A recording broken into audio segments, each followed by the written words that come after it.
his passing came right before the Romeo game, and then obviously the Dakota game, both of which were at home. So that I think that helped, being at home that week with all our students and within the building. And Dave obviously did so much for everybody in this building, and he was bigger than basketball. He was bigger than Creuse North. He was bigger than education as a whole. He was just a true warrior that just spread good seeds to everyone. I don't know, basketball for me at that point and still is secondary. The valuable lessons. He was a great mentor to me and throughout growing up. And for me, I think it was a little bit different than maybe our current players, because I played at St. Clair when he was the head coach at Richmond. He was an opposing coach in our league, so I've known him for years. He was community first, he was people first, and I think that's the lesson and some of the things that we talked about as a team during that tough time. And with him, with his passing and being able to go to the funeral home Friday as a group, being able to then just come back here and have the visual delighting, the celebration that we did at the building after our game, after we beat Dakota to clinch the MAC-Red outright, was amazing and something I'll never forget ever. And it's not about the wins and losses. And to be honest with you, at that point that week, I didn't really care about the wins and losses. I think that Crusader Nation was everything during that stretch run that he wanted.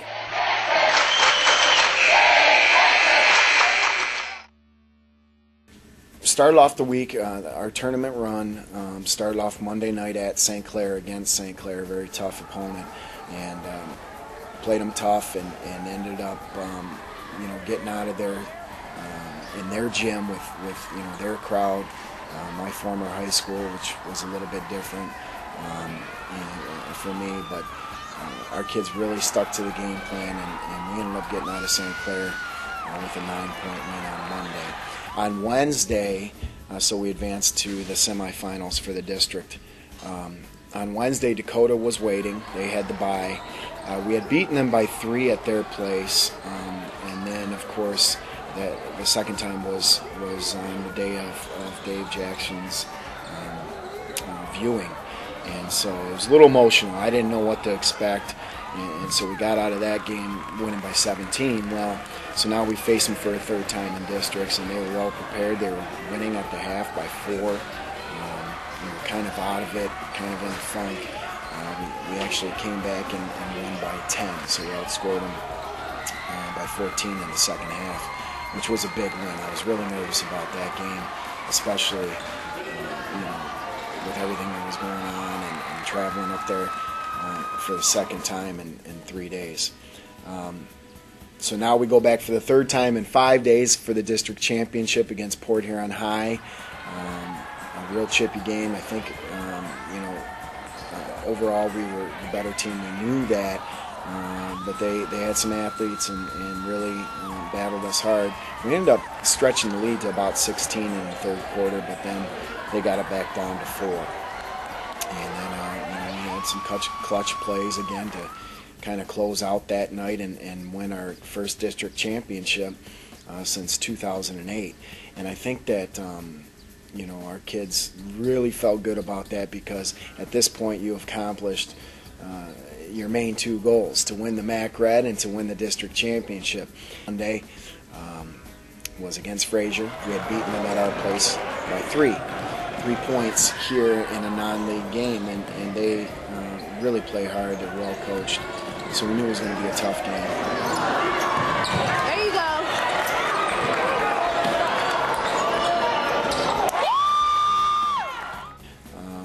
Came down to it. We were up 2 with about 10 seconds to go. They came down and hit a 3 to go up 1. So we called timeout, kind of run a set play, get the shot we wanted. Missed, but Robert Hopkins really was in the right place at the right time, grabbed the rebound, put it in to put us up 1. It was his only 2 points and his only rebound of the game, which I thought was smart on his part to get in there and fill that stat sheet at the right time. And so they inbounded the ball, we stole it, and then it was the game over, so we won by 1 point. So now we're in the regional championship, and it's against Detroit Denby, who had just beaten Romeo by 20 the night before, or on the same night. Our kids were very coachable on Tuesday. Going into that Wednesday game, they bought into what we were going to try to do defensively. Guys on the defensive boards. 5 guys, we don't need rebounds. When you get the defensive board, whoever it is, let me play. Make some room.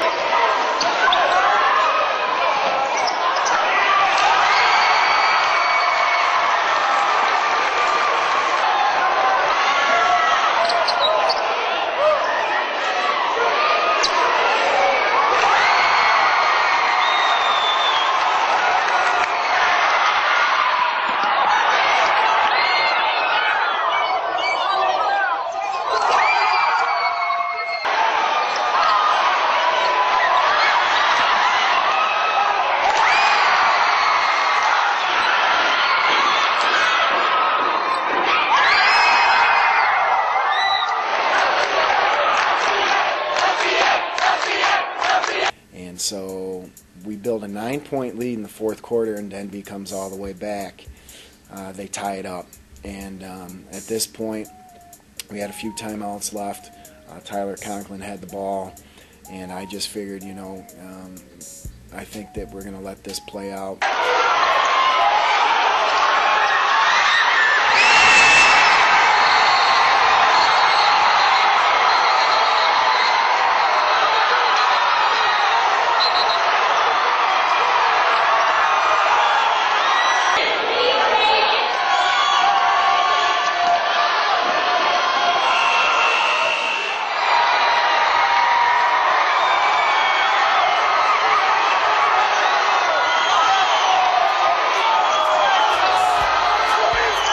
So now,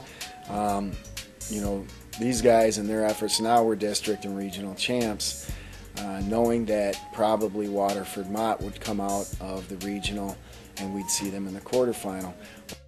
Hi, I'm Macomb Daily Sports writer Chuck Plinus here at Creuse North High School as the Crusaders boys basketball team prepares to take on Lake Orion in the Class A state quarterfinal basketball game Tuesday. Lake Orion ends up upsetting Waterford Mott, and we had seen them before. We actually played them in a summer league game at Oakland University, so we knew a little bit about them. We filmed the game, did all those types of things, and go down to University of Detroit for the quarterfinal game. We're Creuse North boys basketball coach Jay Zielinski. Jay, talk about Lake Orion and the big problem that they face. I think that they have an inside presence where they go 6'7", 6'6", 6'5" to start the game, and so we really work on doing some high-low action, and so we're going to have to be strong and smart defensively in the interior. Creuse North is a win away from reaching the Breslin Center in East Lansing, and that win could come Tuesday against Lake Orion at Callahan Hall.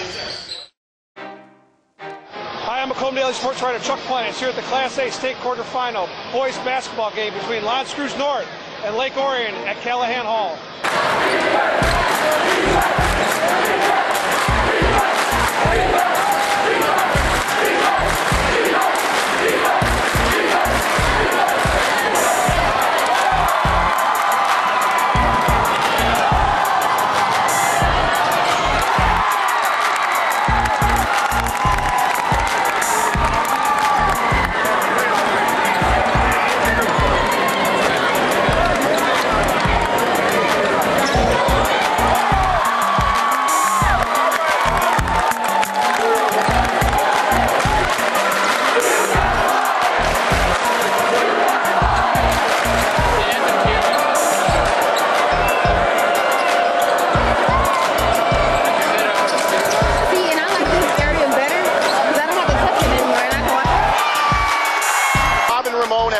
players for us all year and really have logged a lot of minutes. They each get those 2 first fouls. I think we played the whole second quarter without them. We were ecstatic to be down 1 at half. The good thing was they were sitting and resting. The bad thing was we probably needed them in the first half, but it all worked out in the end. And I thought Ramon and Rob had tremendous energy to finish off this game tonight. It's been a dream ride, and we just hope we can maybe keep it going. Did you see not a lot of teams from Macomb County made the Final Four? What does this mean for the county and the league? We talked about that a little bit. We're in the MAC Red, and I think the MAC Conference overall takes a little abuse for basketball, and that was one of our goals once we won regionals is to kind of step up for the other teams and the coaches within our conference, and they've been super supportive, and this one's for them. We ended up winning by 6, and so now we're in the Final Four of the state.